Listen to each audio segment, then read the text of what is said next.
Chris Mannix, Sports Illustrated, NBA writer, also covers boxing, and he's joining us from Germany, where he is over there for a fight. Is this Klitschko fighting? Vitaly Klitschko is fighting, Dan, against Derek Chisora is his name. Actually should be a pretty good scrap. Both these guys are kind of aggressive fighters, and even though not American and definitely flying under the radar in the U.S., it's if you're a fan of watching, two guys try to kill each other in the heavyweight division, this is probably going to be a good one to watch. But why don't the Klitschko brothers fight each other? The reason is they promised their mother many years ago that they wouldn't do it.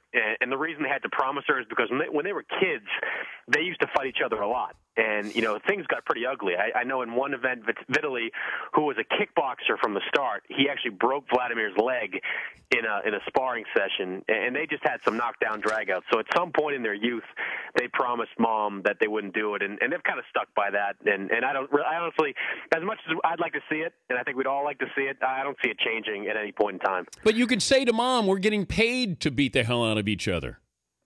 Well, the rumor is that, and Vladimir told me this a while ago, that Don King once offered them both $100 million combined to fight each other. Now, God knows where Don King would get that money from. I don't know what kind of unsavory sources he's using for something like that, but that's the word that they would promise him. And I would imagine, too, that, that kind of fight would generate, huge revenue worldwide. I mean, they already draw, some 40,000 people per fight overseas. So they're a huge draw over here. But when you factor in the U.S. revenue that would come from that, and just, like I said, global revenue, you could exceed, $20+ million a fighter easily. If you pick up the sports section in Germany today, can I find anything written about Jeremy Lin?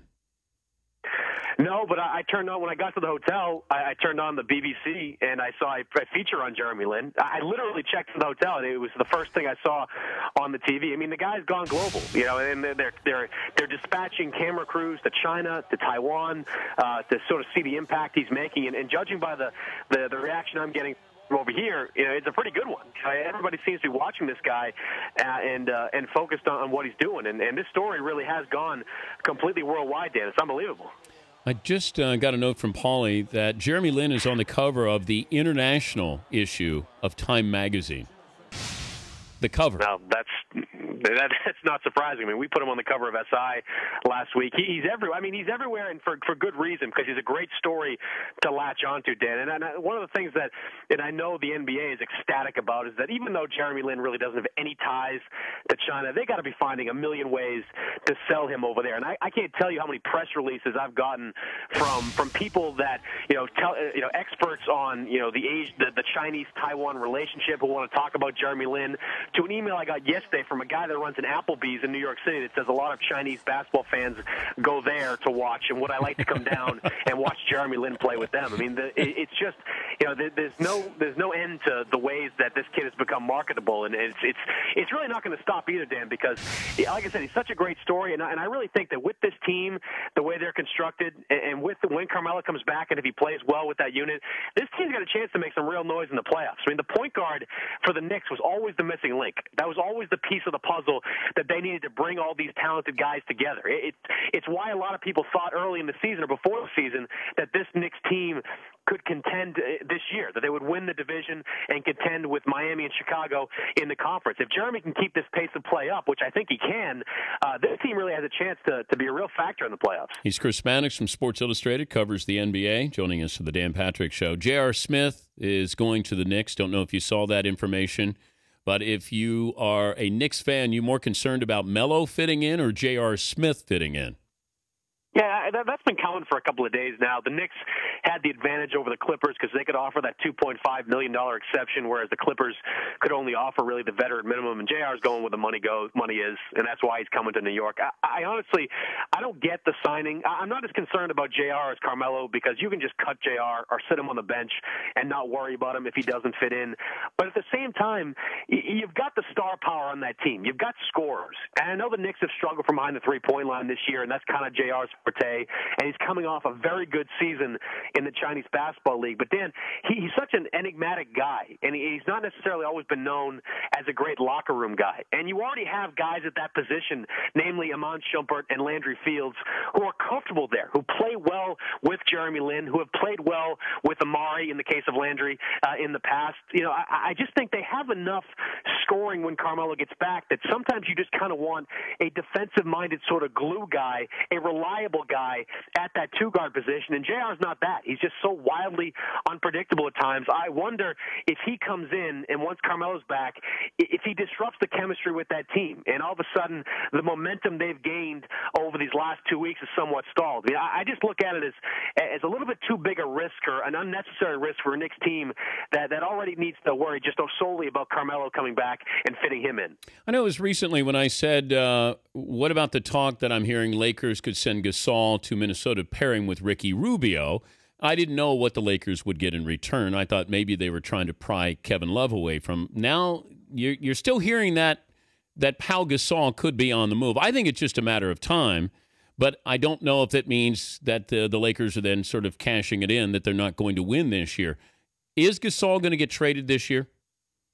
Well, they're not cashing it in, Dan, because they refuse to give up Gasol unless they get a marquee guy back. And when I say a marquee guy, I'm talking about Rondo in Boston or a Kyle Lowry in Houston, a difference maker, if you will. They're not going to flip Gasol for Derek Williams or Ramon Sessions. They're not just going to dump this guy because he makes a lot of money over the next couple of years. They're not interested in that. They're not looking to cash it in like that. They're looking to address their weaknesses. And this team thinks that if Bynum is there or if somehow they can flip Bynum for Dwight Howard, that's enough in the front court that you can use a Gasol to get a good backcourt player or get a young, talented player like Kevin Love. The problem they're running into, Dan, repeatedly, is that what they're looking for is not what teams are willing to give back. Now, they would definitely flip Gasol for Rondo tomorrow. In a heartbeat, they would make that move. And they would flip him for Kevin Love, and they would flip him for Kyle Lowry. And there's any number of moves they would make with Gasol. But they're not getting that in return. They're getting lowballed on their offers in return. And the end result of all this, Dan, is that this is screwing up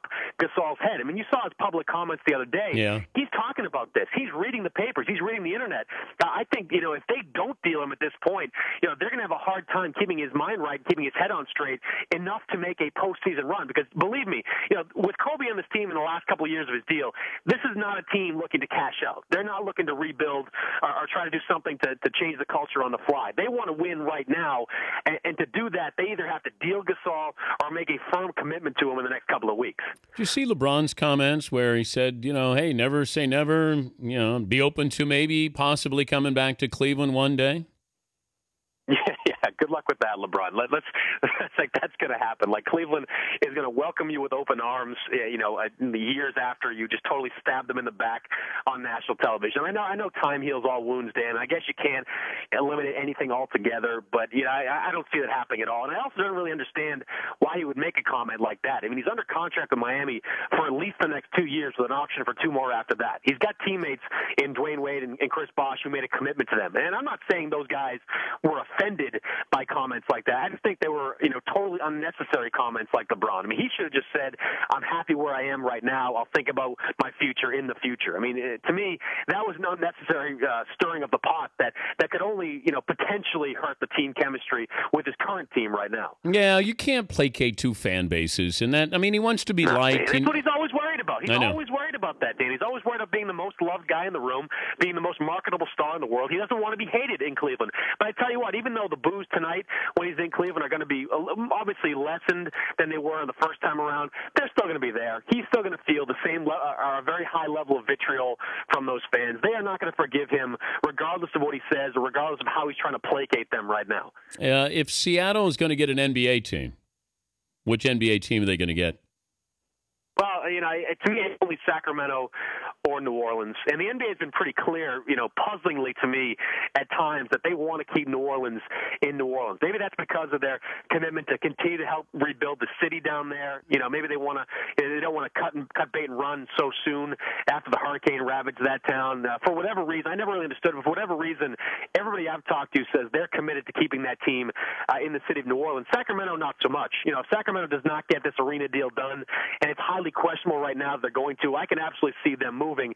The question is going to be, Dan, can Seattle get their act together? I mean, it's really nice on paper that they're saying we've got plans to put this stadium in place, but they're like the city that cried wolf. I mean, they've been saying this over and over again that they're trying to get that they're going to get an arena, they're going to build something, but it just hasn't happened. And now they've got a tentative plan where they've got $200 to $300 million in private financing, but they're also asking for hundreds of $millions, I believe, if I'm not mistaken, in public financing. And this is just far from a done deal right now as far as the arena getting built. So it's almost an argument that's really not even a relevant argument right now until they get a deal done. Because as we both know, Dan, they're not going back to Seattle and Key Arena, and until they have construction underway on an arena out there, it's really pointless to talk about. Good stuff. Thank you, Chris. Thanks, Dan. Chris Mannix covering the NBA and boxing in Germany.